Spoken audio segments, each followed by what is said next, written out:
background noise. So, Jen, was it the case that you were going to be able to let people, you can let people in, can you? What? Because I'm going to get ready for my introduction in 2 minutes. I'm not going to let people in until 11, because I think people expect to wait until they do. Until, but I do need to keep an eye out for Nathan. There's nobody called Nathan that's in the queue yet. He's just texted me to say that he was having trouble getting into the meeting. So I've sent him the link, so he should be with us any minute now. What's his surname? Imeson, Imeson. I haven't. Can't see anyone trying to get in with that name. Here we go. Yeah. There's somebody whose name is BSL interpreter. So that will be him. Thank you. Hi. We've just let you in as interpreters and us as the panel, just to in case there's any questions or anything you want to ask us before we get started. We haven't let the general audience in yet. Wonderful, thank you.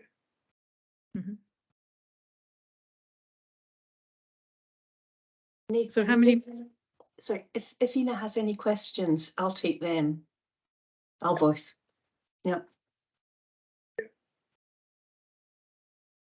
Right, maybe actually if we're all okay, maybe we'll start letting the audience in, and then we've got more chance of starting on time. So right, I'm going to do it now. Okay, thanks, Jen.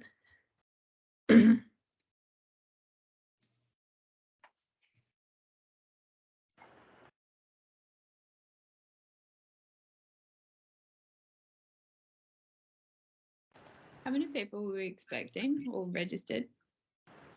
100 registered. Okay, so 40 maybe. Welcome everybody who's just arrived. We're gradually letting people in as we come up to the start time. So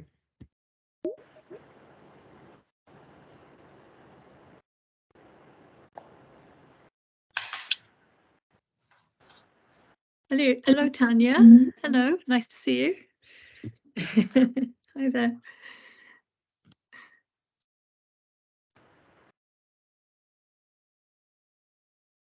So it's that funny awkward moment, isn't it, at the beginning where you're where everybody's waiting.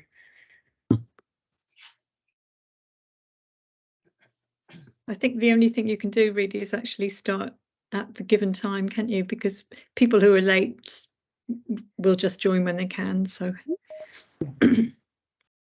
just gonna tweet a photo of all of us waiting eagerly on screen. Hi Sharon, nice to see you. Hello Sharon. Hi. Hi. Finally got logged on. Brilliant. Brilliant. I'm about to advertise you in a few minutes, Sharon. Oh right, I'd best go run and hide. Brilliant, thank you. Thank you, Lynn.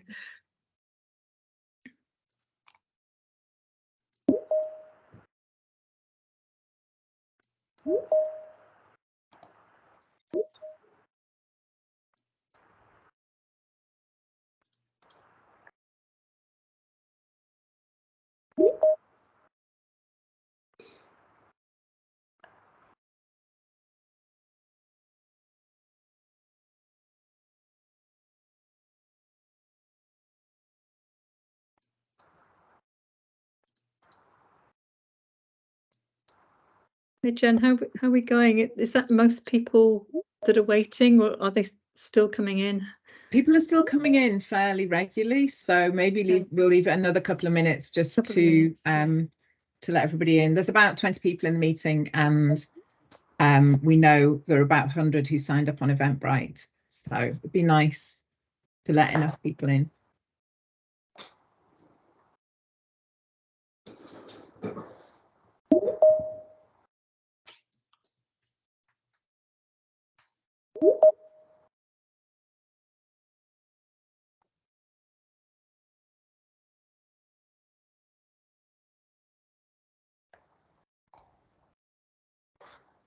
I know with Teams meetings, it always seems like there are people struggling to get in.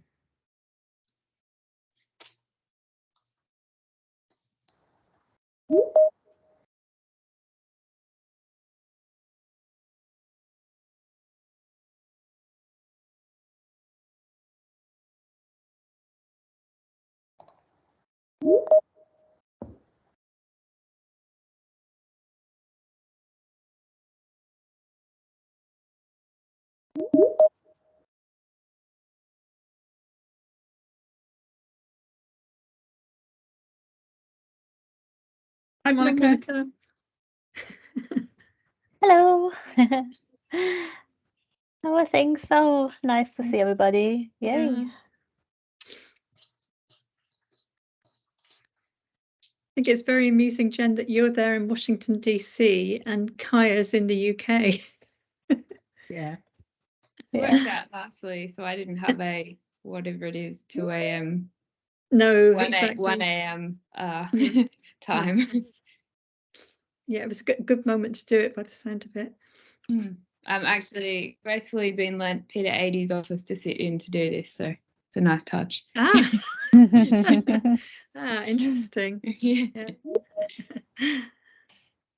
Yeah. Should we ask everybody to turn their mics off and I guess their camera from now on?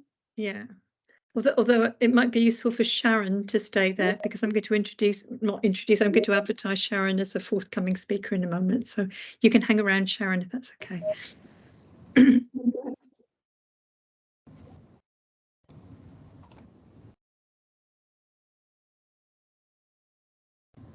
recognizing lots of names coming through, so it's really nice to see you all.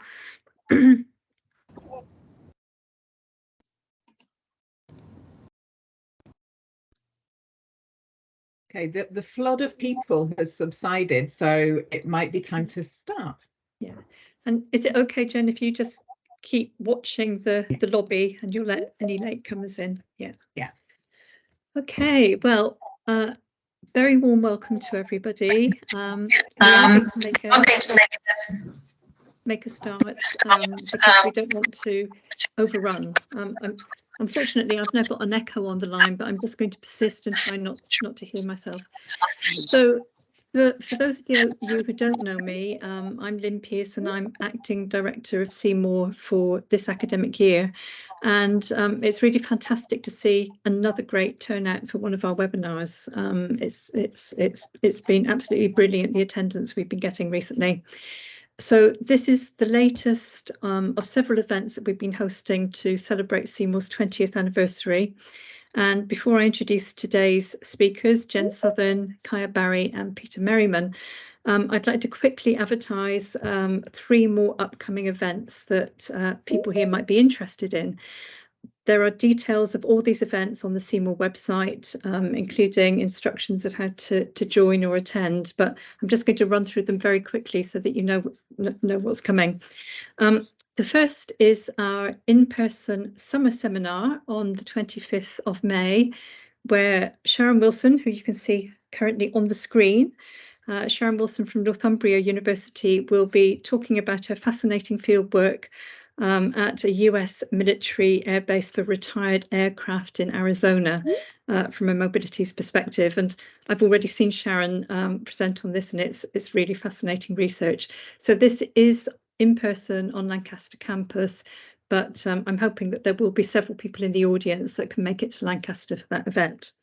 So Sharon's our first event. Our second is the 20th anniversary colloquium that we're hosting on the 17th of July, which is going to include presentations from past and present directors, an ECR workshop. We've had some travelling bursaries for the workshop, and then a guest lecture from Mimi Scheller, obviously reflecting on 20 years of mobilities research. And then the third event, looking into the future, is the European hub of this year's T2M conference, which we're going to be hosting here at Lancaster in connection with Jen Southern's Rocky Futures exhibition. So that's a bit in the future, but there is some details about that on the Seymour website as well. Moving on to today's event on creative practice in mobilities research, it's a great pleasure to welcome our three speakers, many of whom are going to need no introduction to this audience. First of all, Jen Southern, though speaking to us today from Washington, DC, is of course based at Lancaster, where she's a senior lecturer in the Institute for Creative Arts. And she's also been an associate director of Seymour for a great many years. And I always like to remind people that John Urry used to refer to Jen as our artistic director. So we've got Jen. We've got Kaya Barry, a cultural geographer and artist working at the Centre for Social and Cultural Research at Griffith University in Australia, though in her case joining us today from the UK. And with Jen, Kaya is or was a co-founder of the Art Mobilities Network. And then finally, our discussant, Peter Merriman. Pete is a professor in the Department of Geography at Aberystwyth, and his extensive contribution to mobility scholarship over the past 2 decades has been both historical and theoretical, but has also included a keen interest in the contribution of art practice and aesthetics to our understanding of mobility. So I would say altogether a fantastic panel to discuss the contribution of creative practice to mobilities research. And I think that's all I need to say before I hand over to Jen. But maybe just to remind people to keep their microphones off until we get to the open discussion section of the talk. And I think Jen and Kaya are going to say a little bit more about how the discussion is going to be organised today. So thanks very much, and over to Jen and Kaya. Great, thank you, Lynn. Yeah, welcome and thank you all for coming, and thank you, Pete, for agreeing to be the discussant. It's great that we're going to be able to discuss the paper and what we say today with you. So I'm going to start by sharing some slides. Hopefully this will go smoothly. Doesn't always. Yeah, that's fine, Jen. There we go. Great. So yeah, first of all, Kara and I thought we would introduce ourselves briefly to help position how we ended up doing creative practice as mobilities research, and then we'll give an overview of the structure of the talk today. Our aim is to provoke discussion between us as lead authors of a recent article, which is going to be published in the print version of Mobilities in June. It's already online, but we're really happy it's going to be in print. And then Peter's a discussant who's responding to the article. And then we're going to open up to you, the audience, as a way to continue the discussion of these ideas around this tricky intersection between creative practice and mobilities research. So I'm an artist, and I had been for my whole career.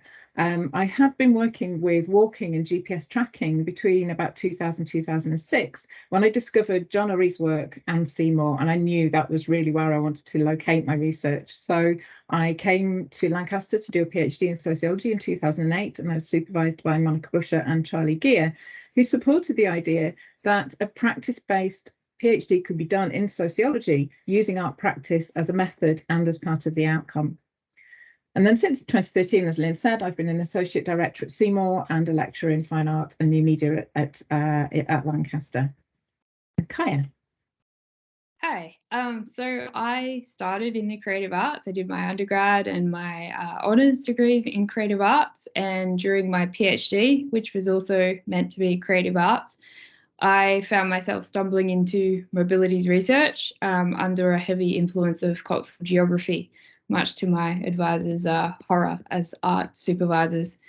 So now I describe myself as an artist geographer. I'm firmly placed within this area, and I've been interested in mobilities research right from the start of the PhD. Currently, I'm a research fellow and a senior lecturer at Griffith University at the Centre for Social and Cultural Research, which is based in Brisbane, Mianjin, Australia. So Jen and I met quite a few years back, during 2012, I believe, when I visited Seymour as a PhD student. And since then, we've had the pleasure to collaborate on a range of exhibitions and talks around mobilities and art. And we've had the delight in leading this recent article that this talk today is loosely based and responding to.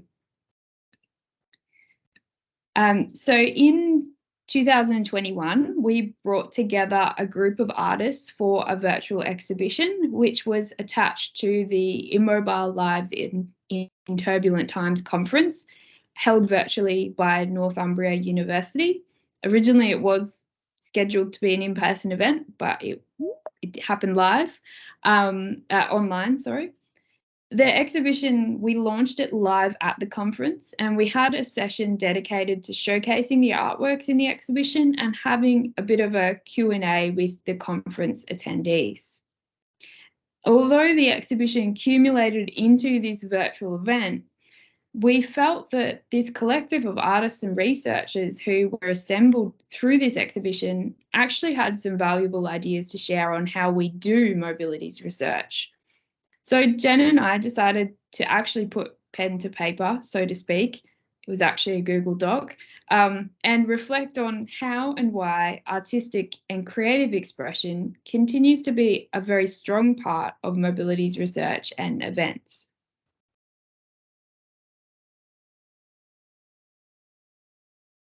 So the resulting article has been co-authored with all of the artists listed here, and we really hope, or we know that some of them have been able to join us today and are in the audience, and hopefully we'll have something to say later on in the discussion. Our aim with this article was not to create an interpretation of the exhibition, but instead to use it as a kind of starting point or a case study or empirical material that helps us to articulate and highlight the many contributions that creative research has brought to the study of mobilities. So today we'll give you about 10 to 15 minute overview of our agenda for making space and recognition for the arts in mobilities research, followed by a response from Pete Merriman for about 10 minutes, and then a short discussion between the three of us.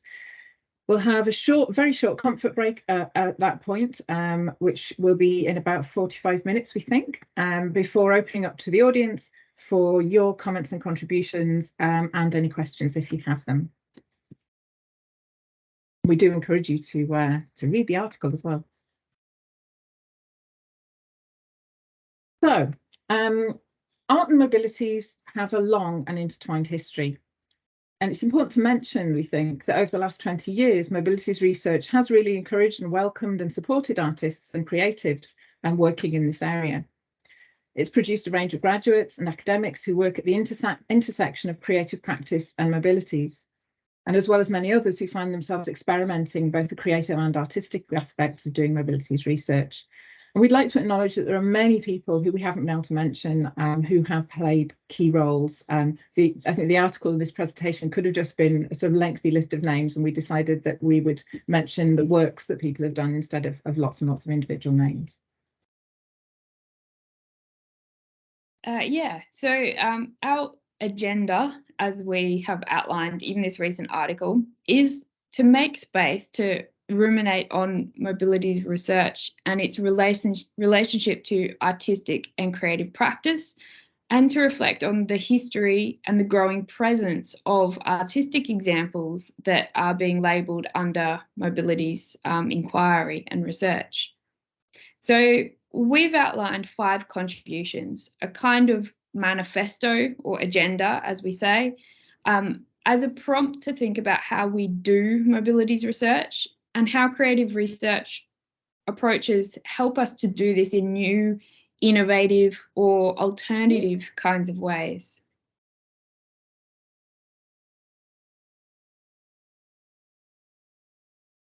So our first point is that artists often contribute methods to researching the sensory. The sensory qualities of mobility are often a really important aspect of any mobilities research. And artists, through their long-standing development of creative practices, have developed techniques and strategies to explore the sensory and sensory experiences, and to find ways to engage the audience's senses in attending to specific aspects of experience, perhaps to distill a feeling into a series of evocative images or into a sound or perhaps, and to gather and analyse responses to a situation as it unfolds and as it in becoming. And the second point we make is around co-production and participation.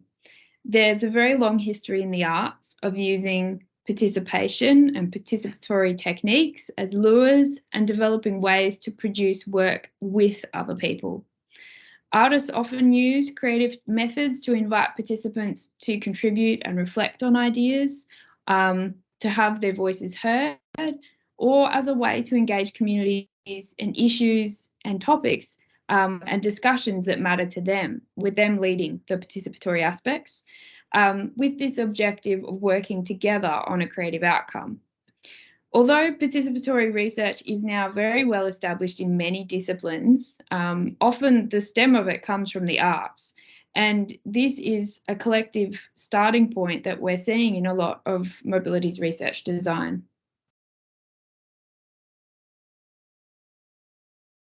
So our third point is that the arts bring different approaches to visualising and making things and mobilities and research public. And here we extend the work already done in visual sociology, geography, humanities and visual anthropology. And then we make it specific to mobilities. So visual methods are a well-honed way of distilling complex mobile experiences, perhaps into multiple perspectives, into expressive and persuasive images, or maybe more importantly, by following the movement in the situation and making things that are often invisible, visible, making things that are perhaps intimate or microscopic journeys available for analysis and discussion. Visual methods that are familiar to artists, such as collage, for instance, and as what artists in this example are used as metaphors for infrastructures such as airports, enabling new understanding of how disparate elements coalesce for a specific time and then move on.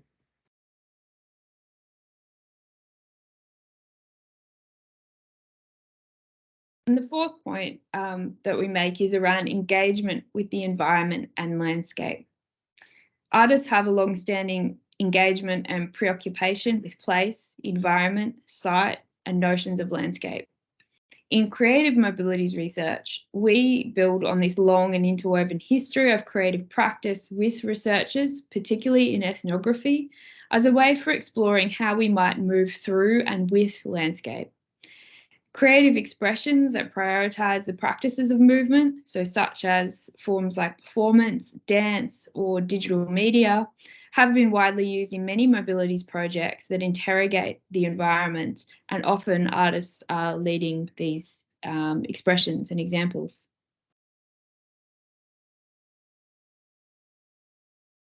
And finally, our fifth point, artists bring a really deep practical understanding of materiality, built through years of practice, but also the centuries of history of the arts, the practice of trial and error, of honing expertise. Artists develop nuanced practical understanding of their media.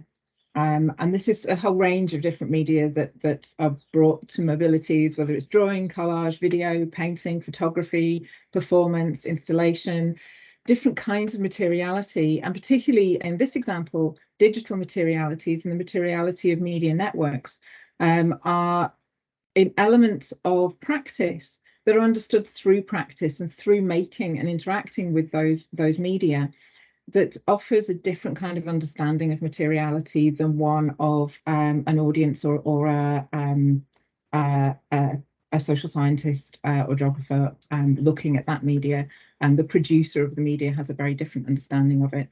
So as artists, we engage with daily creative practice often, which lives on beyond just the research components. And artists are often in a unique position to explore and research the materiality of mobilities. So for us, the question becomes, I mean, as with all good research, is why? Why is creativity best placed to extend on and help advance the field of mobilities research? Well, if we look at our present situation, climate change, which has brought into dialogue species and situations that were previously unknown and very hard to fathom across multiple scales and situations, from the microbial to the geologic.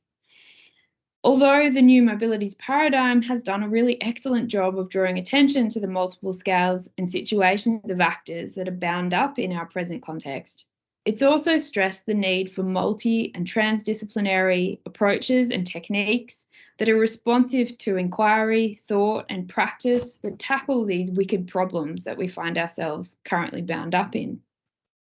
So we argue that this builds on, and this builds on many others who work in humanities and social science disciplines. We are, of course, not the first to claim this, but we argue that creative, emergent, speculative, and collaborative approaches are urgently needed to chime in and extend on scientific endeavours of what we should do next.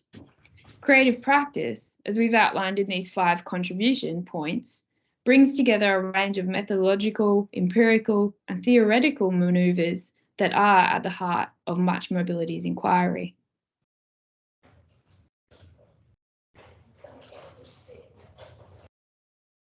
So to sum up, creative research not only contributes to the development of mobile methods and communication of research, but as a performative, practical and material mode of investigation, also provides a new mobile ontoepistemology in which the practical creative engagement with mobility is where knowledge is generated.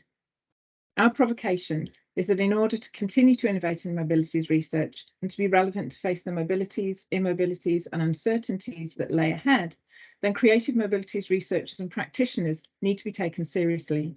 They bring a wealth of training, expertise and knowledge to uncertain mobile futures. So that's the end of our short presentation, and we decided to make it short so there'd be more time for discussion. And hopefully you, if you're not already on it, you would like to join the Art Mobilities mailing list for further discussion of these kinds of issues too. And now we'd like to hand over to Pete Merriman for his discussion. Thanks, Pete. Great, thank you. Sharing. Can you see me okay? Yeah. Good. I can't see myself, which is always a bit disconcerting, but hopefully you can all see me, so that's the main thing. So just a note, if we can ask everybody who's joined recently to turn your camera off and your microphone off, it will just help with the connection. Thanks. Cool, great. So I want to start by thanking Jen and Kaya for inviting me to respond to their important paper in the journal Mobilities, which aims to outline, as they said, an agenda for creative practice in the new mobilities paradigm. Now, rather than start by discussing the paper directly initially, I want to start by, I guess, situating my own interests in this area. And you could ask the question, why? It's not all about me.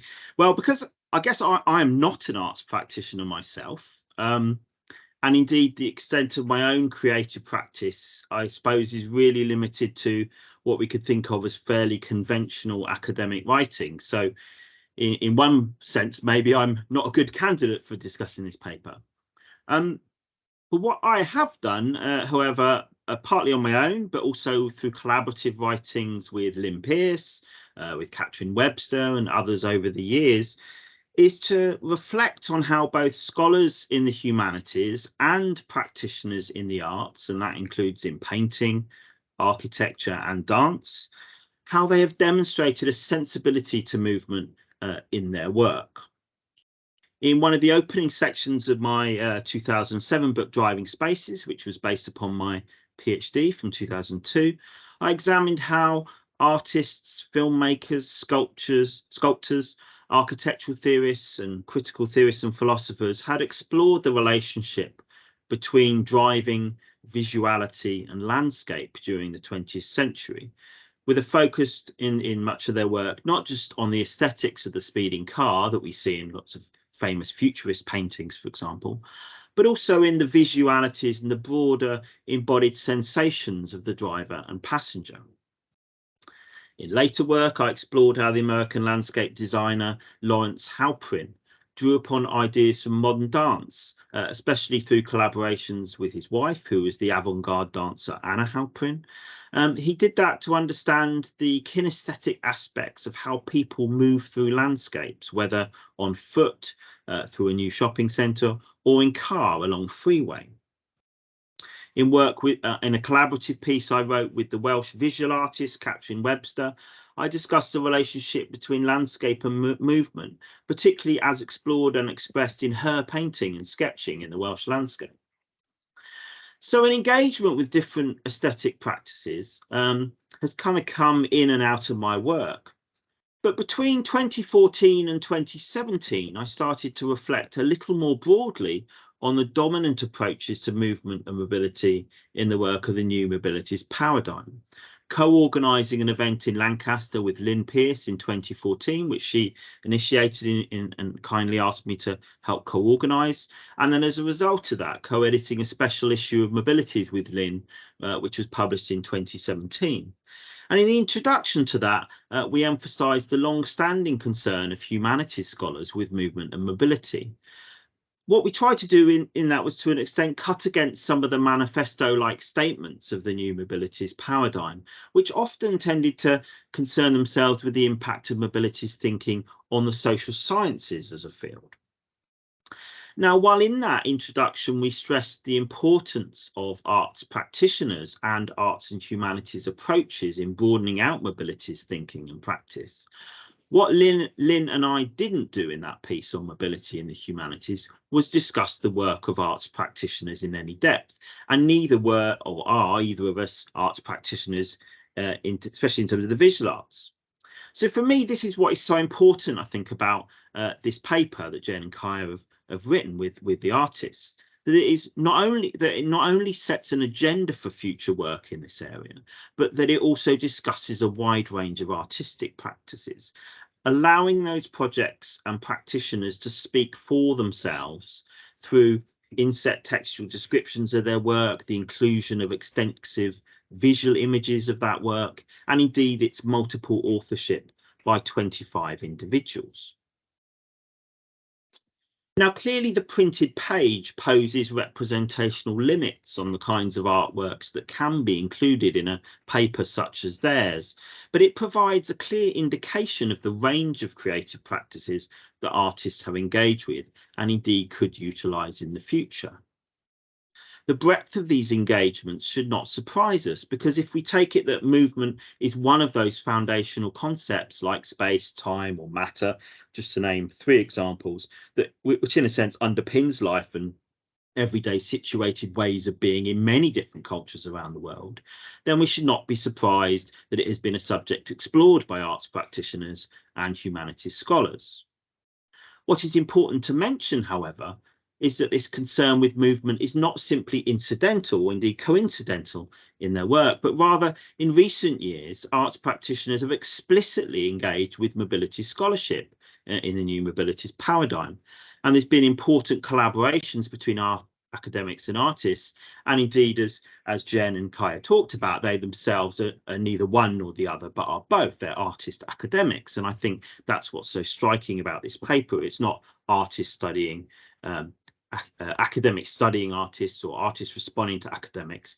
It cuts across that kind of division, or perhaps that false binary, that divide. In terms of Jen and Kaya's agenda, there are clearly important intersections between the methodological experiments for discussing the sensory which they discuss and long-standing debates about practices in the social sciences, and in my own discipline of geography, in debates about non-representational theories and methods. And I can see kind of strong parallels between a lot of these debates about mobility and non-representational theory that I've tried to discuss in some of my own work, and I can certainly see in this paper here in some of the themes they discuss. Indeed, going back to those debates in geography, which themselves were kind of taking ideas on practice from many other social science and humanities disciplines, going back to those debates in the 1990s, the geographer Nigel Thrift articulated the challenge of developing theories and methods which could apprehend the multisensory, the fleeting, the dynamic aspects of social worlds, to which we could add the mobile aspects of social worlds. And he posed this as a challenge to develop and advance what he called non-representational approaches to things and methods. And I think this challenge has been picked up by many in geography as well as in mobility studies. And you can see, for example, the work of scholars such as John Wiley in his writings on walking, Derek McCormack in his writings on embodied practices like dance, David Bissell in his writings on mobility, affect and bodily sensations, and the essays in Philip Vanini's edited book on non-representational methodologies. These are key areas where the work on mobility and non-representational theory often comes together, although is not always that relationship is not always explicitly discussed. I think David Bissell's work is a rare example of where that work is really brought heavily into mobility studies.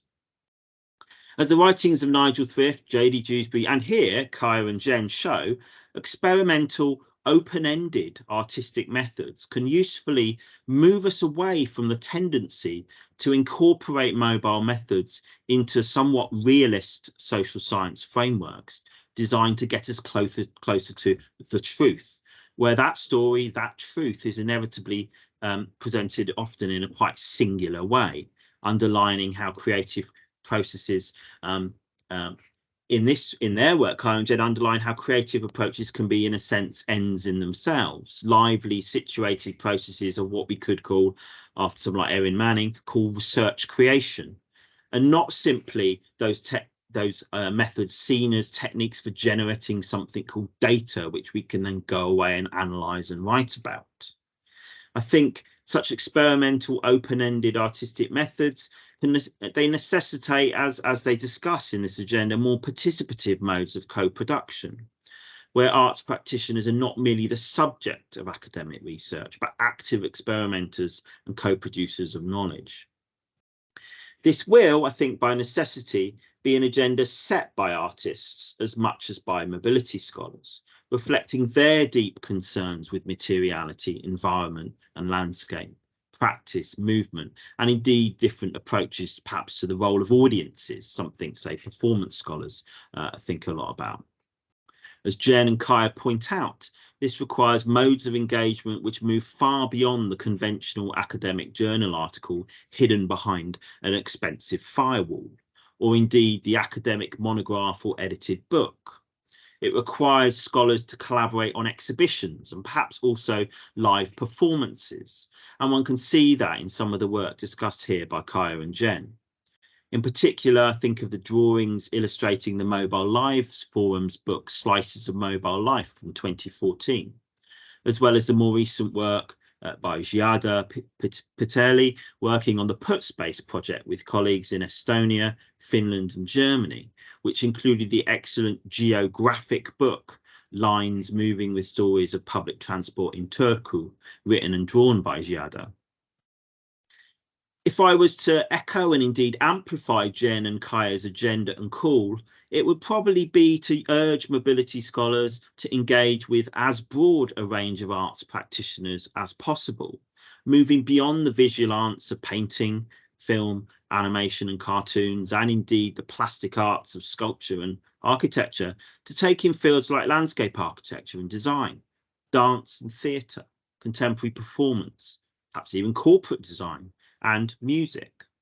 And I think it's important to note that there has been some really interesting work in this area, and I think particularly of Peter Adie's collaborations with scholars at the Royal College of Music on their project Music Migration and Mobility, which included musical compositions and performances as a result of that project. To thinking about the kinds of performance practices discussed by Fiona Wilkie in her 2015 book on performance, transport and mobility. And I think of a former colleague of mine, the performance artist Mike Pearson, for whom movement was central to his work, whether in walking or other modes of thinking about live interactive theatre.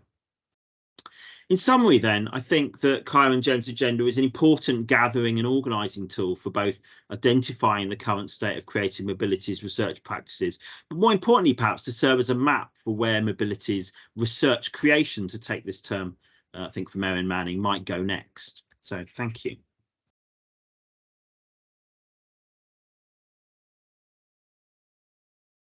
Thank you, Pete. That was great. And it's really interesting to hear your sort of expansion of some of the themes that we touched on into into other areas, because obviously in one article there's no way that it's possible to kind of touch on everything. And I think this is one of the reasons that we decided to co-author with so many people, because I think there are so many voices in this field that are working on these kind of ideas.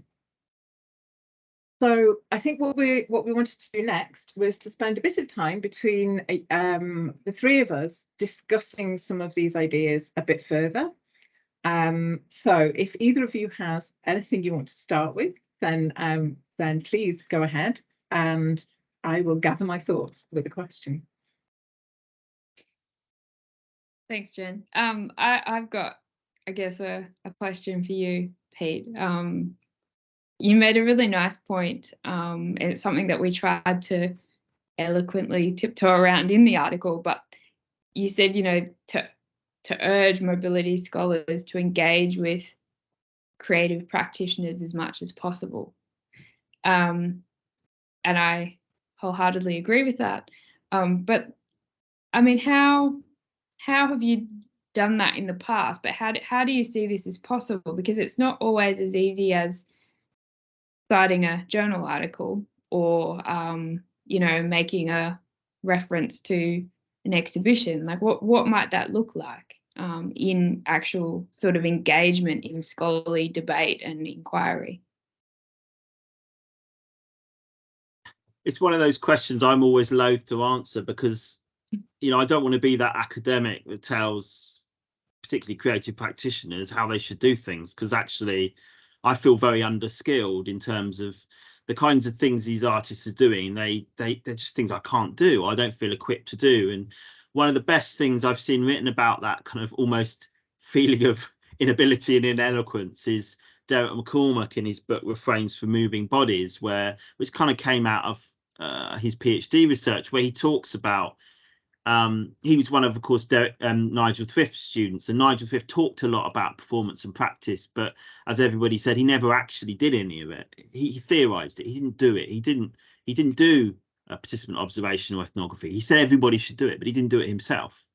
And Derek was one of his students who then started to do this kind of stuff, and he did a couple of residencies in the Sense Lab with Erin Manning in Montreal.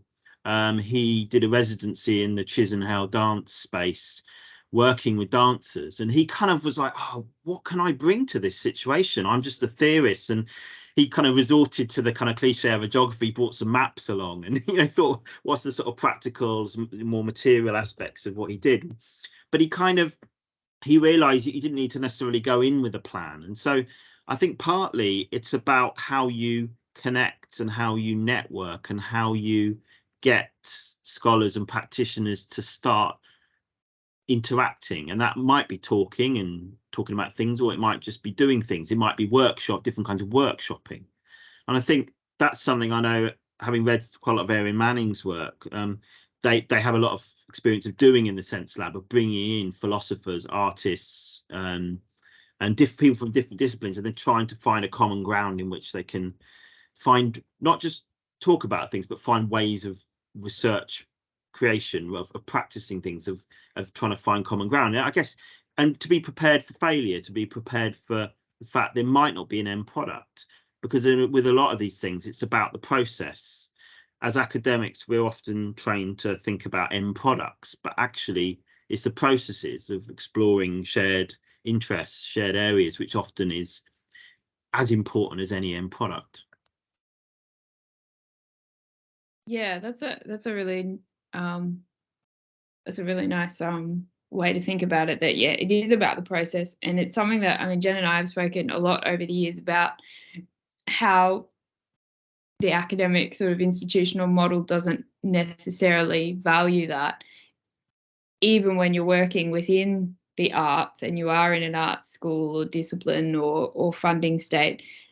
If there is no final outcome and product, how do we value, you know, how do we place academic value on failed research that doesn't deliver something necessarily as easily reportable or accountable? Jen, I know you have some thoughts on this. Yeah, I mean, I think just recently we've been trying to work out how often a lot of artists, academics that I know, after say the end of a PhD, become independent academics and want to still participate as practitioners in the academic world, but the kinds of roles and jobs that are there don't necessarily offer opportunities to be an artist in those roles. And at the same time, opportunities for publishing don't include things like an artist's fee that would acknowledge the kind of time and contribution that's been made by the sort of the process that an artist goes through to make those kind of outcomes. So or to participate in the research. So I think there's definitely space for thinking about how we can influence funding bodies to think more deeply about not just funding artists in art departments doing arts research, but how artists contribute to other kinds of research across the academy. I think there are ways that we maybe need to think or keep challenging where practice-based outcomes lie. Even in things like REF, it's a boring thing to talk about, but where practice is seen as a valid research outcome and as research tends to sit very strongly within something like an art department. And even then, it's often has to be backed up with written articles. And so it's really how do we affect those systems to make sure they value practice as research. And this is a long discussion. It's been going on since the 90s, I think, in terms of where artists sit. But I also wanted to come back to something you said, Pete, because I think in these collaborations between artists and mobility scholars, there's so much work to be done, I think, when you collaborate on finding an overlapping ground, a kind of common ground, finding languages, whether they're verbal languages, written languages, or practical languages, to communicate about what practice is and how practice works and how it makes a contribution. So I think there's a lot to be done there, in not just in having projects where artists and academics are involved, but really thinking about how you communicate. Yeah, that's great. I mean, I'm not sure I have a response or an answer in that. I think I totally agree. I think finding that common language and is going to be key. A question I also had, this is one of those big questions, and it's probably my own fault for often considering big questions in my work, is that question of what is creativity. So when I was listening to your presentation, you're talking about creative approaches, and there's often that tendency to think that a scientific approach or an academic approach isn't creative, and of course it is, but in a different way.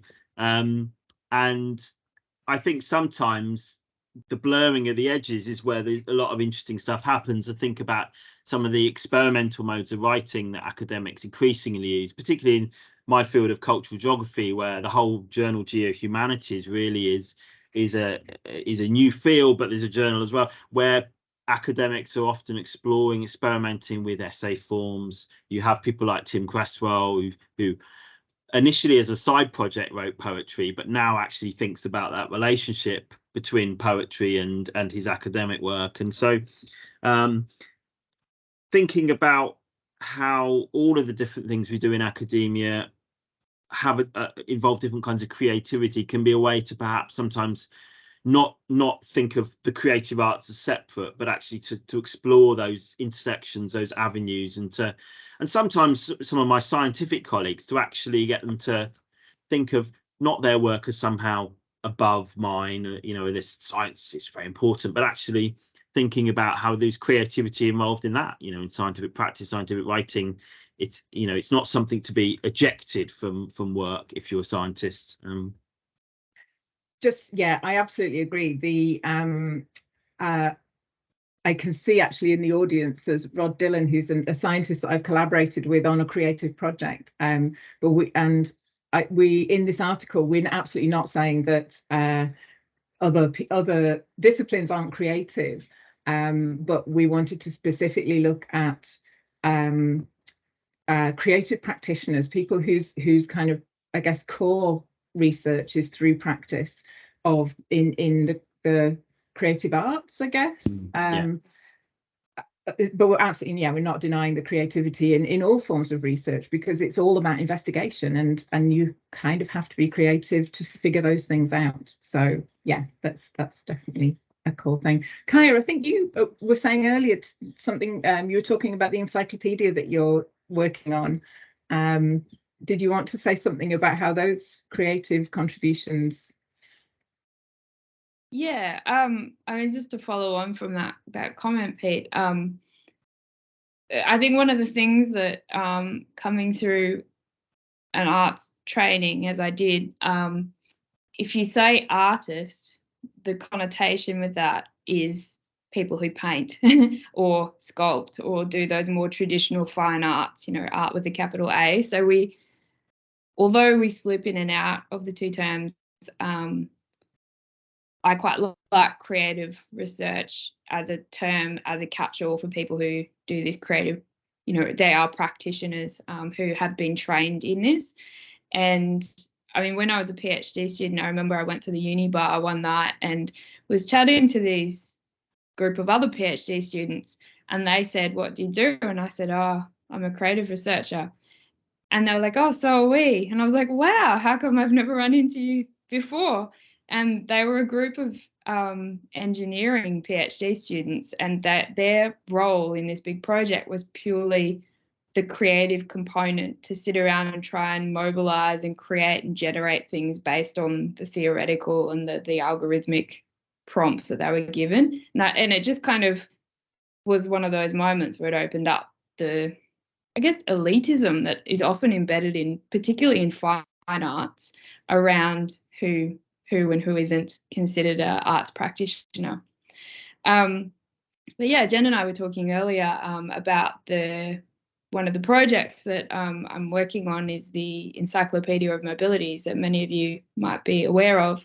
And we put an open call out to have entries and contributions for the encyclopedia to be in creative formats. And I've been reviewing them very slowly, I should add.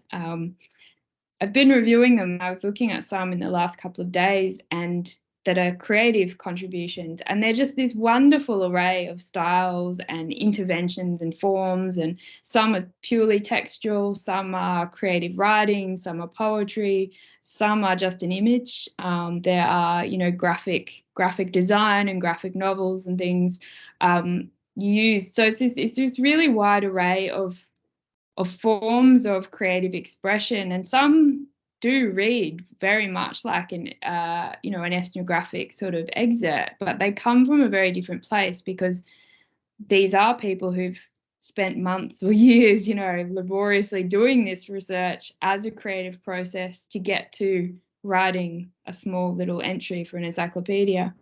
But one of the things that really struck me reviewing these particular creative entries, as opposed to the other entries, which are on a wide range of topics, is how many of them deal with very marginalized aspects of mobility, how many of them come from either a personal or lived experience or the community of practitioners or local community groups or whatever that people have been working with, who otherwise would not have their expression or their voice or their ideas absorbed into a regular academic form of writing beyond an ethnographic quote in an article. And I think that was really striking. And I mean, I do it in my own work. I move in and out of regular ethnographic quotes in articles to creative practice and creative expression. But it was very striking that, a lot of discussions that I think mobilities research has shied away from, because of the very Eurocentric field that we are in, I think, issues of ableism when we talk about mobilities, issues of the Western gaze and framing that we bring to mobilities that, certainly the three of us are all quite easily accused of having, and just the way that these creative expressions that were, you know, an entry on Mobilities for an encyclopedia came from very different concerns, and they were asking very different questions because of these alternative expressions. I'm not sure if I've explained that as succinctly as I wanted to, but it was kind of a nice moment for me to sort of realize that, oh, actually, if you start from the arts or you start from creativity, you end up asking and posing very different questions around mobilities than perhaps traditional research can do. I think that's actually a really good place to have our short break. Sorry, Pete, not to give you a chance to immediately come back on that, but I want to make sure there's plenty of time for everyone else to contribute. So if we could break for just 2 minutes, just a quick comfort break, and then we'll come back. I'm on the different time zone to everybody else, so I'm not going to say what time it'll be, but we'll come back in 2 minutes. And thanks, everybody. And then and we'll open it for discussion and questions from the audience. Yeah. 2 minutes for everybody to come up with their questions.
So I think we've got a very good turnout.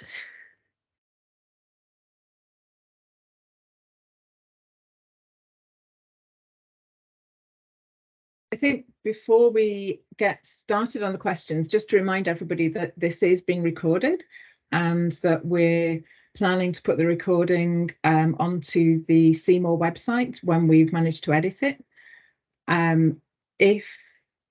But we really want to encourage a good discussion. So if after the discussion you realise that you don't want whatever you've said to go on to that, just email me and we will make sure that we edit that bit out.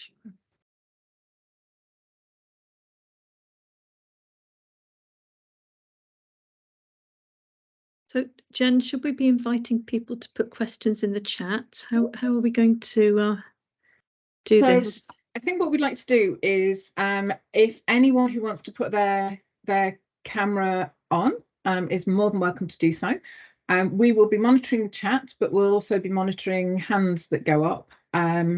So it's really whatever you're most comfortable, however you're most comfortable contributing.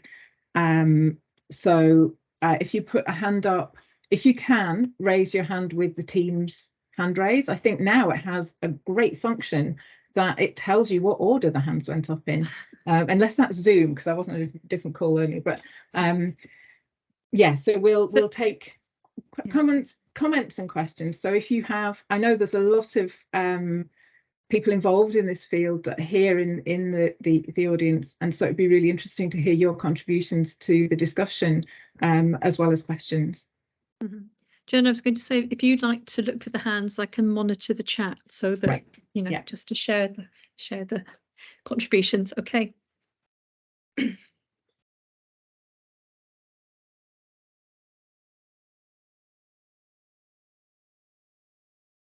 So we have a first question from Malekid Zegedek. If you would like to turn your microphone on and ask your question or contribute your comment, that would be great. Apologies for my pronunciation. Thanks a lot. You've got it right. Don't worry about my long name is Meleki. I'm a transport geographer who used to be an academic, but I'm now working in practice in public health.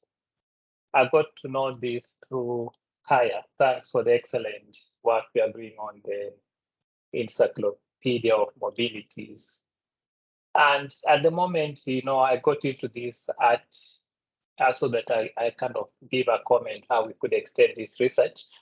Because I'm in public health, we do a lot of coefficients, statistic analysis, effectiveness, and communicating this is good in a way, but it can be so problematic when we rely heavily on p-values and coefficient of determination.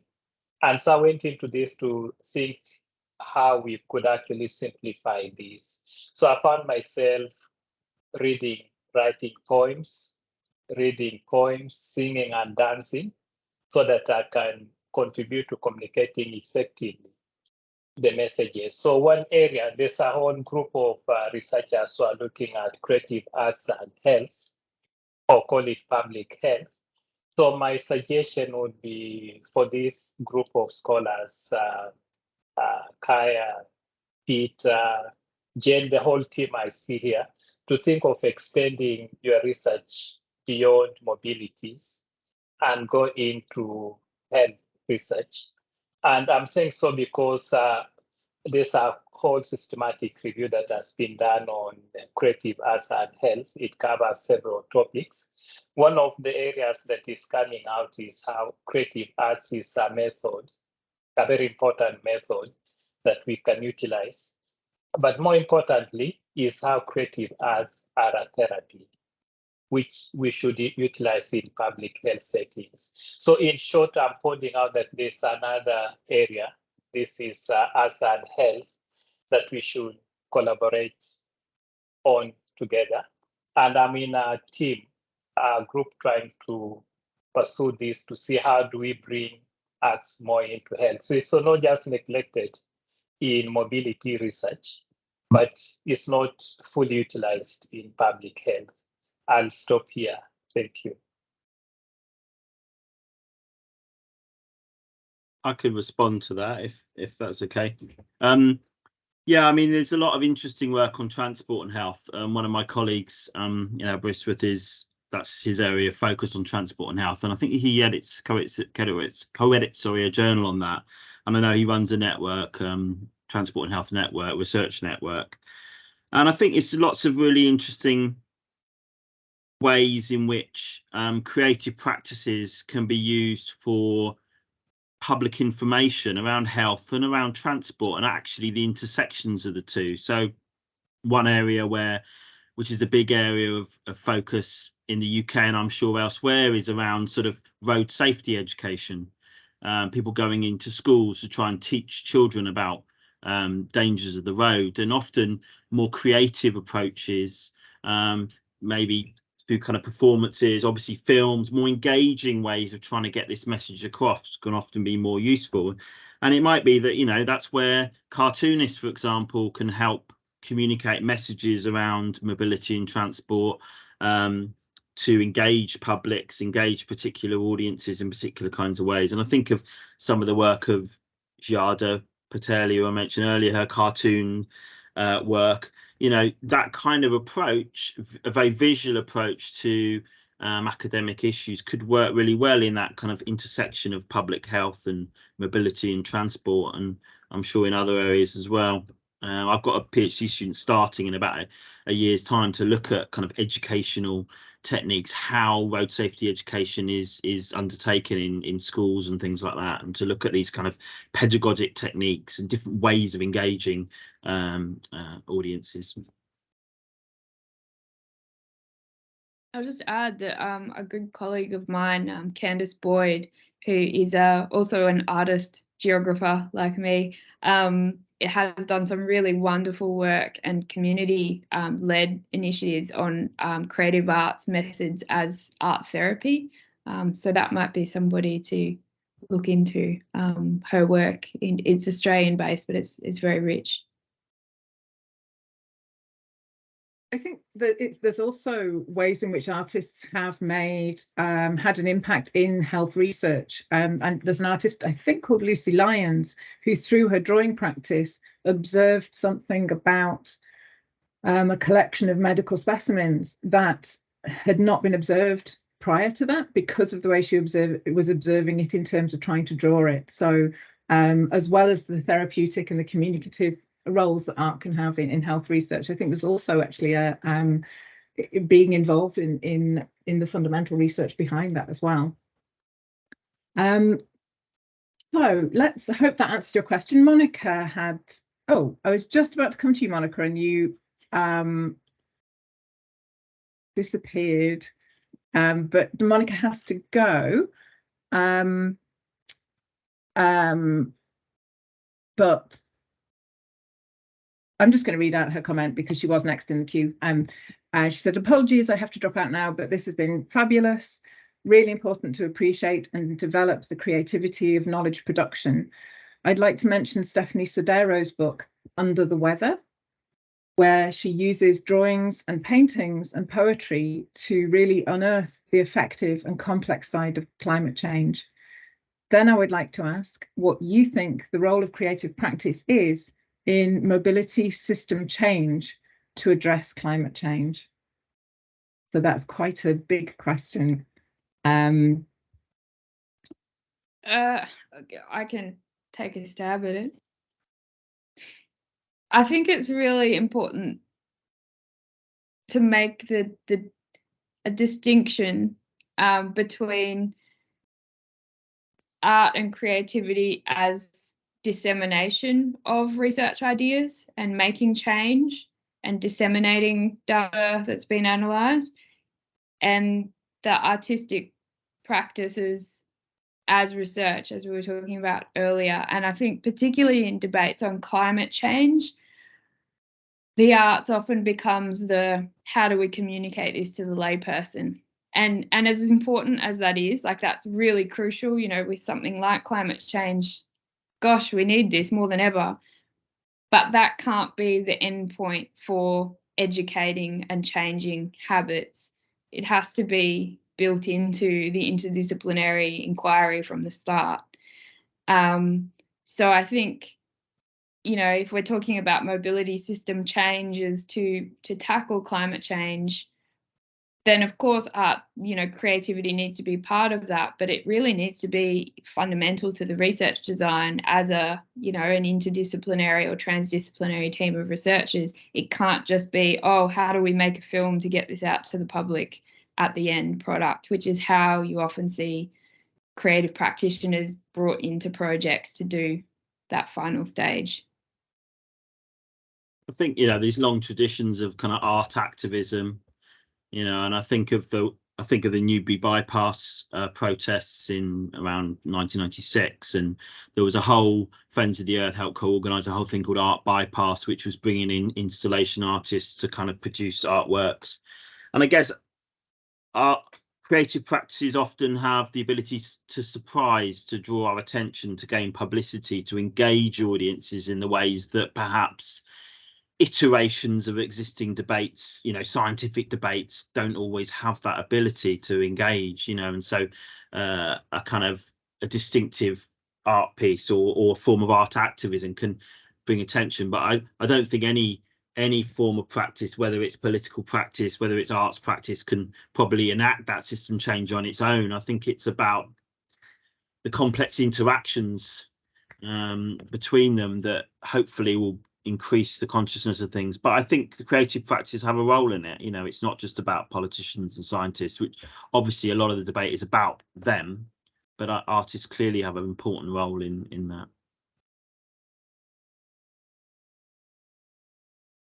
Should we go to our next person with their hand up? I'm Sandra Larota, if you'd like to come in. Yes, thank you very much. I think for me, at least, the paper addressed something that I'm always curious on, how we are always like trying to explain why we're doing this. And again, saying like, yes, this is important, this is important. So for me, at least, it's very relieving to have this paper where, you know, it's like a cornerstone to say this matters.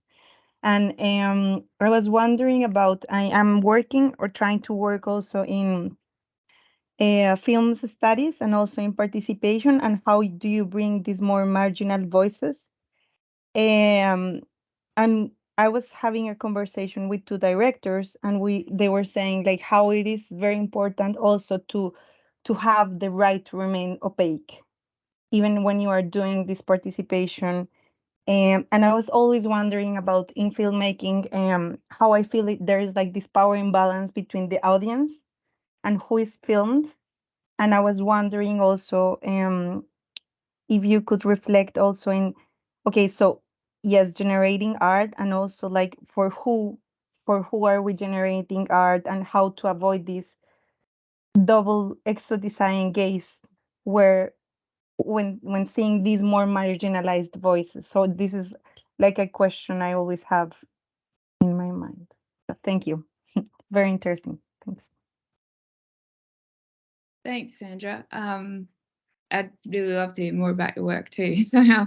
But it's a really good question, and I think particularly academic arts practice is, you know, terrible with this very extractive research of how we use communities and how we use marginalized people as participants.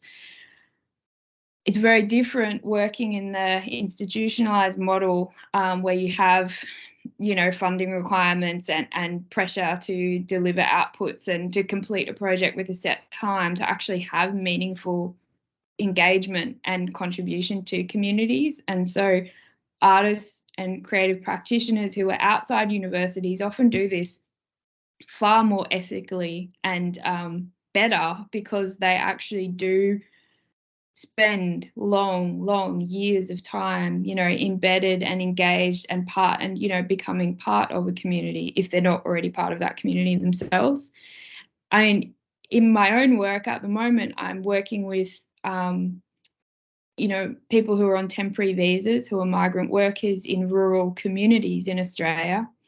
And although the pressure for me, because I've got this funding to do this grant, is to work with them, do some creative collaboration, and then exhibit it, the tendency for me to want to exhibit that in a big metro, big, you know, recognized gallery space, so that I can get that tick on my publication record as a creative exhibition. It's really hard to balance that desire and that need that the academic model brings, as opposed to me doing it in the local community hall or the local Sunday farmers markets, where I won't get that tick as a creative output, as an academic output, but actually doing it with community, with them leading it, with their voices being heard above mine, and not having my name as the exhibiting artist, but rather having them if they want. These are the kinds of challenges I think that people who have not done creative research within the university model don't quite realise, that how quickly you all of a sudden step across these very extractive, often very immoral boundaries of how we deal with participants. So I think this is something I don't have a solution to, and I'm still struggling through with this current project, but it's a really important question. I think that doing creative research as, you know, employed or funded or associated with a university framework, we don't actually reflect on this enough as creative researchers. I think we need to be really much more critical of how and why we do this, because at the end of the day, it's our resume and our job title and our promotion or job applications that benefits from most of the work we do, not the communities that we're supposedly trying to enable and work with. So yeah, it's a really great question. Thanks. Great, thank you. Let's move on to a question in the chat. or a comment actually in the chat from Tanya Rosetto from the University of Padua, who says, as for publishing on art practices, I wanted to bring here a personal experience in collaborating with a film director, together with a colleague who was directly involved in writing the film script and the whole process of filming, which was really time consuming. And Tanya says she did preliminary ethnographic fieldwork for it. So while my colleague was doing filmic geography, I took the task of writing a co-authored journal article on this filming. So can the division of labour be a very partial solution? I think it's a great point. I think there are some really interesting ways to collaborate on how the labour is shared within creative collaborations with academic and creative collaborations. Because of the time we've got, I think rather than us respond to that, because it felt like more of a contribution, I'm going to, there's a few people who can put some great links to things in the chat, so I'll let everybody explore those themselves. And come on to Nick Ferguson, who has had his hand up for a while. Hi, Nick. Oh, yeah, thank you. Thanks. So I think that the way that I wanted to really ask a bit more about the way that knowledge circulates and where it circulates. This seems to be important to the discussion, and we've only heard a little bit about it. Peter touched on paywalls for academic journals, but I think that's a fairly easy target. The concept of creativity is often mobilized very divisively. Publicity is not the same as making public. One is a form of advertising and the other is about bringing an issue into a place that's kind of crowded with different people and very conflicting and quite often irreconcilable positions. So I'm kind of interested to hear a bit more about how the role of places of exhibition and display and exhibition models as well in the agenda for creative practice. That's a really good question. I think one, I'll give a first stab at answering, but I think it's really important that as academic researchers or creative academic researchers in academic posts, that we also engage with the broader art world and think about how to have an input into those the sort of broader art world where there are kind of high profile exhibitions happening that touch on mobilities, ideas to do with mobilities. And often those exhibitions will circulate more in the public sphere than the exhibitions we do within a conference setting.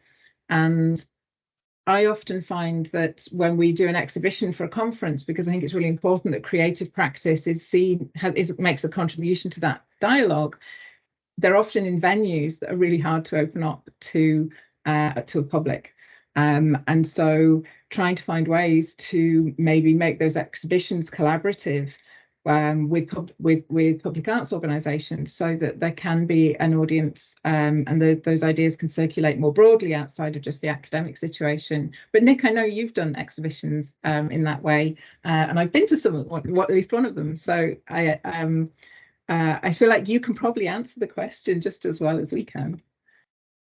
Well, I'm not sure that I can. I'm just becoming increasingly aware of it as a problem, particularly with Instagram and the way that certain digital cultures funnel information in particular ways through algorithms and so forth. It's becoming increasingly difficult. Social media and so forth, but also, yeah, going back to what you were saying about, you know, these very large scale exhibitions by people with a lot of money behind them, which are driven often by markets and star curators with their kind of very short list of regulars that we see within these spaces. I think that this is a really important area that, yeah, I can't answer the question. Of course, as you know, I kind of am interested in it, but I think it's something that's going to be important for the agenda. Yeah, I just to add to that, I mean, something that I don't think people, I mean, firstly, not all creative research results in an exhibition, and nor should it, just to clarify for everyone. But I think people outside of creative research practice in universities don't often realize how much time, labor, and money is required to do creative research. Like, it's not just me going for a walk and making a map along the way and exhibiting it. It's hours of not funding applications, but applications to galleries to secure a spot, which are far more competitive than the average academic grant is, if you can even imagine how competitive that might be. And then once you get the gallery spot, often the galleries don't actually have funding either. So they will want to charge you to assist them with advertising, to assist them with their curation, because they have to pay bills too. And so, you know, for example, I've got an exhibition next month and it's a community-led project. But at the end of the day, the only way we could pull this off was with me being lucky enough to receiving academic grant funding for a large project.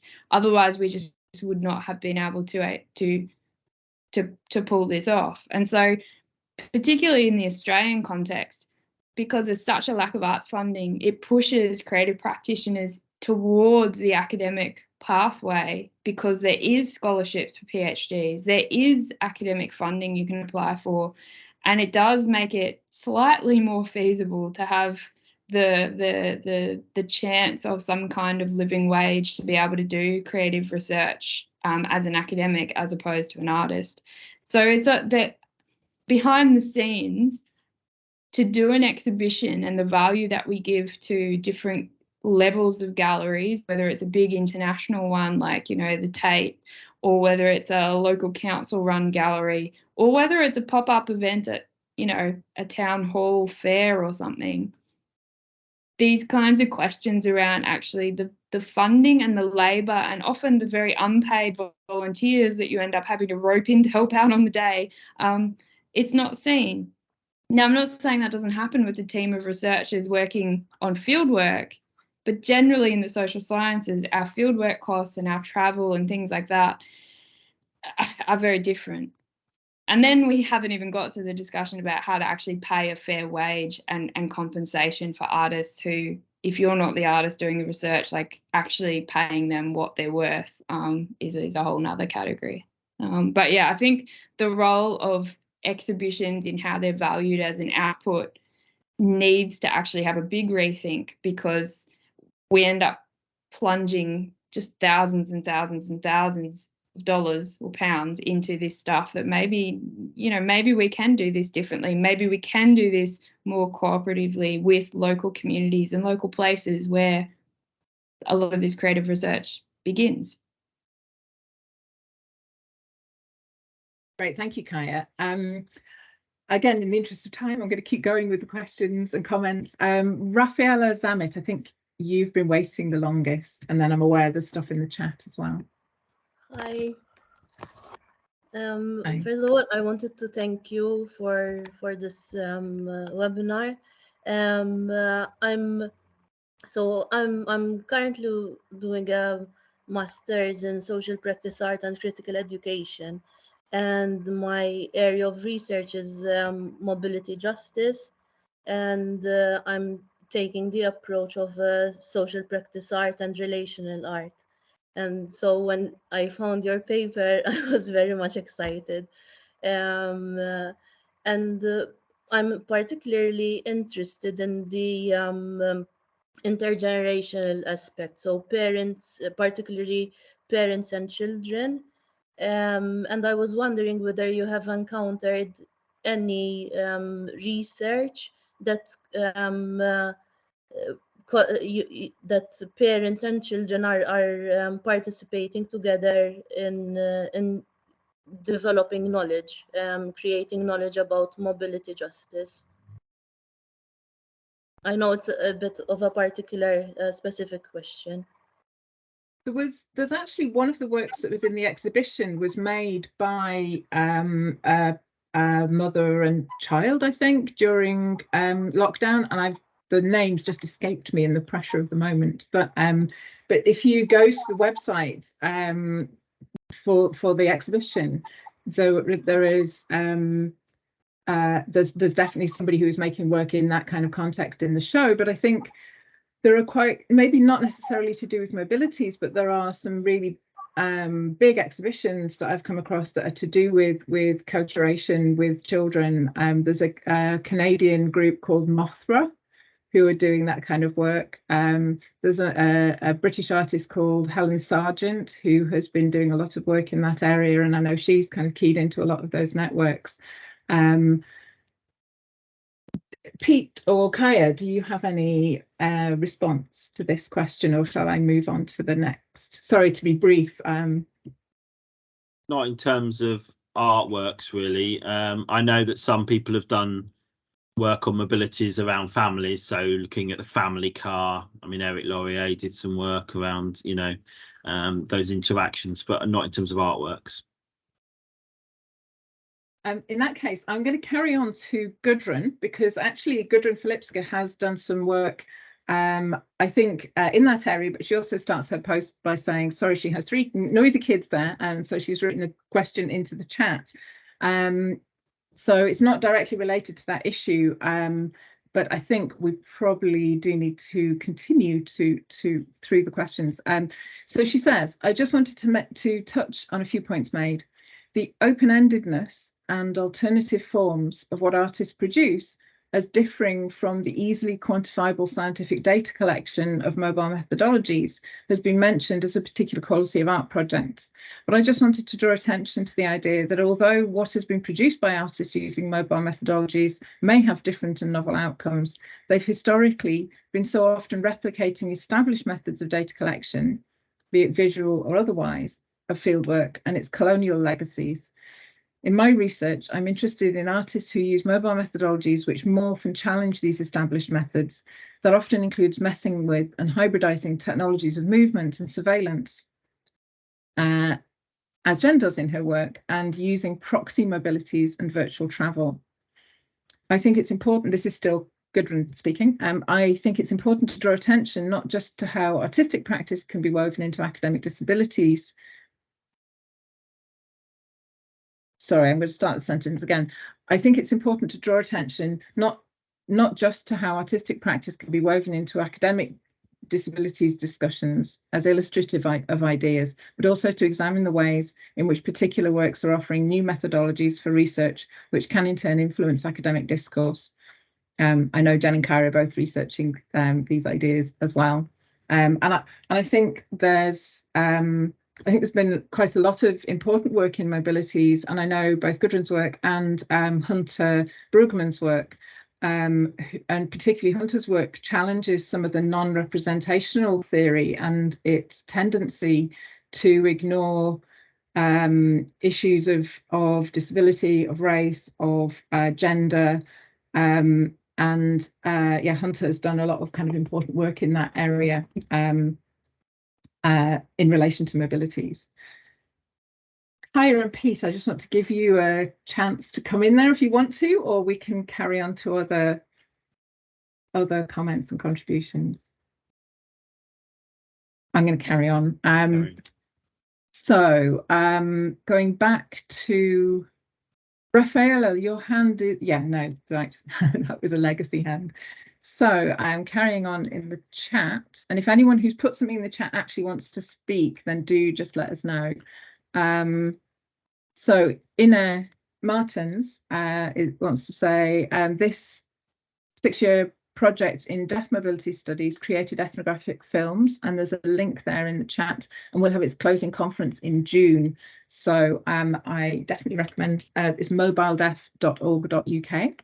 I definitely recommend people have a look at that. Sharon Wilson says, Sharon, do you want to come in and say this rather than me just reading you? Yeah. Hello. Can you hear me? Yes. You can hear me okay? Oh, brilliant. Yeah, great. Yeah. So just in a nutshell, I went to art school and then I got a job in a business school. and kind of cease to practice as an artist and make work that was motivated by my own kind of personal intentionality. And at first I felt I had to kind of, my research in social sciences and all the rest of it was a sort of separate thing, which tiny little leakages of my creativity used to kind of filter in. I think, oh, maybe I can make a film, maybe I can write a poem, but it always seemed that there were tensions there about being creative. And I love your paper. I'm going to read it obviously in greater depth, because I do feel that it has a kind of it uses the mobilities paradigm in a really clever way. It feels like a leveling up agenda, where the arts are almost invited in even more into these sort of if you like, serious landscapes of what social science and geographies feels that they're often doing in terms of looking at various social and cultural phenomena. Because I sometimes think that the arts, when it's based around practice, is occasionally undermined and seen as this sort of expressive and emotional and non-scientific form sometimes within the academy. And I've certainly felt that in a business school. It's no doubt very different, in your department, for example, Jen, or it depends which kind of department you're in. And I think it was partly a consequence of the type of school that I managed to get a job in, if that makes sense.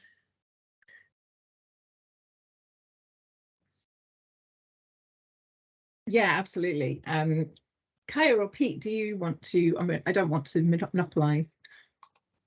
Yeah, I think you talk about this kind of how people in the business school or scientists would see artwork, and I think that's an issue. I think, and in geography, I think it's probably an issue for people in the geo-humanities in particular, because certainly in the UK, the way in which all academic subjects are kind of in effect evaluated through the ref, whether it's medicine, whether it's geography, whether it's performance, is through the kind of categories of rigor, significance and originality. And the concept of rigor, I think, is one of those ones. I think people outside of creative practices probably can't get their head around how you kind of value creative, how you can judge creative practice in a kind of critical way, because it doesn't follow those kind of conventional scientific kind of notions of rigor and significance. And I think even in my own discipline of geography, I remember we were having a discussion at a conference about the ref and whether any geographers had ever kind of put in any creative products like a film or a poem as a ref output to a geography panel. And an eminent academic said, I'm not sure we have the skills to judge that kind of. Would the geography panel have the skills to judge that kind of material? They might have to refer it to another panel. But I think that's one of the kind of fears that people sometimes have of creative work is it doesn't, particularly scientists, it doesn't seem to fit into their mold of what is rigorous, what is significant. Yes, I mean that's a great answer, Pete. And I guess that was often my paranoia. As I move through my career, I'm less intimidated by that, to be honest. And I just think that work like this really kind of validates and takes forward the value of the arts in those disciplines, I think. And I think just obviously more work that's done on it, the less resistance, and the more that this kind of work trains those panels who perhaps are not quite sure how to deal with it.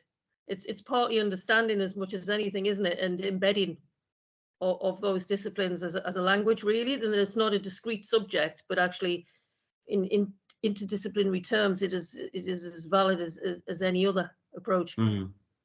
Can I just add to this? I know we're nearly at time here, but the other thing to note is, like, yeah, you can't just chuck a poem into a ref to get it evaluated. In the same way, you can't just chuck any old journal article in, because creative outputs go through rigorous peer review, whether it's to get the exhibition accepted, to get the funding for whatever the product is, the publisher or who will pick up and publish your poem, like all of that matters too. And I think you know, non-creative academic audiences might not know how to read those cues in the same way. But I mean, I'm also, even though I love creative practice, I'm also very critical of it because a lot of it's just not excellent too, and that's perfectly fine. Like, we all write journal articles that never get cited or very low reads or whatever, and that's okay too. So I think, you know, the myth that creative practice always looks good and successful and interesting and achieves all the outcomes. It's like any research product. Often it doesn't quite fail, but it's just mediocre, and that's fine. And so I think we need to recognize the bigger structural and systemic, you know, biases that are part of particularly the elite arts world, and how they feed into how we might value the ability to have a show at Tate or, you know, any of the big international galleries. Like, the average person can't do that, but it's the same with the average academic can't get a book with a top publisher either. So I think if we, you know, that there needs to be more space as we advocate in this article for creative research in mobilities, but there also needs to be fair critique of it too. And that's something that, although this has been a really lovely discussion, Jen and I haven't had any really hard, challenging questions. And it does, you know, like, there should be space for this. We should be able to take critique and resistance and use that to further what we're, you know, collectively trying to do with mobilities research. Thank you for that, Kaya. And I think there is a last comment in the chat, which I'm going to read because I think it does link to this. So Sandra Larota says, one last comment on what, Jen, you were mentioning on finding a common language between academics and artists. Perhaps the common language is for being able to disagree among us, meaning the common language might not be to have to end as an agreement.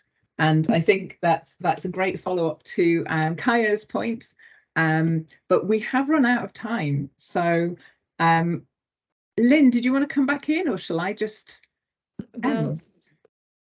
Just coming in to thank everybody. This has been absolutely fantastic. I can't believe how well these online webinars work now. And yeah, thanks so much everybody for coming. And, you know, let's hope there's further opportunities for more discussion about art practice at these mobilities events. So thanks so much to Kaya and Jen, and obviously Pete for putting in a lot of work to think about all of this in advance. So yeah, it's been really great, and just wonderful discussion and comment as well. So we have recorded this. I've got a note. I've got to actually save this recording, so people will be able to review any of it again on the Seymour website at some point.